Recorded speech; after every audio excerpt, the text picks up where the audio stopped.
Tangisan pilu pengantin wanita di makam sang kekasih, calon suami meninggal sehari sebelum pernikahan.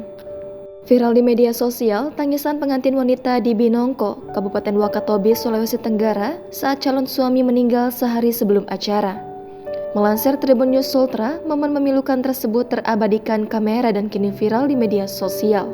Terlihat sang calon pengantin wanita mencurahkan isi hatinya melalui media sosial. Dalam postingan video di Instagram @sultrahis pada Rabu 12 Juli, terlihat sosok calon pengantin wanita tersebut. Ia nampak histeris bahkan memeluk kuburan dari sang pengantin pria calon suaminya. Momen memilukan tersebut juga disaksikan para keluarga yang duduk di dekat wanita itu.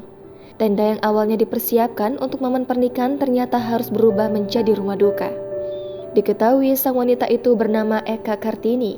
Ia lantas menumpahkan rasa pilunya, kehilangan kekasih yang seharusnya akan melangsungkan pernikahan pada Rabu 12 Juli. Terlihat ia menuliskan curahan hatinya di media sosial Facebook miliknya.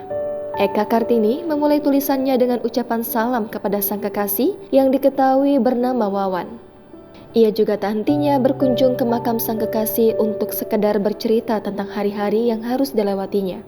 Momen pernikahan pada Rabu 12 Juli telah dinantikan Eka dan Wawan selama 2 tahun lamanya. Bahkan sang calon suami selalu mengungkapkan akan menjaga cintanya sampai mati untuknya.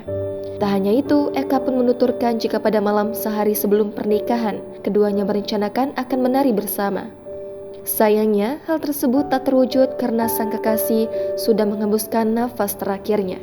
Pada unggahannya, nampak ia menyertakan sebuah video yang menunjukkan tentang sosok Wawan sang calon imamnya. Ucapan bela sungkawa pun kini ramai dalam unggahan Eka Kartini. Dari informasi yang dihimpun, pernikahan keduanya direncanakan akan digelar di kediaman mempelai wanita di Kelurahan Popalia, Kecamatan Togo Binongko, Kabupaten Wakatobi. Bahkan undangan pernikahan tersebut sudah dibagikan pada 6 hari sebelum acara pernikahan.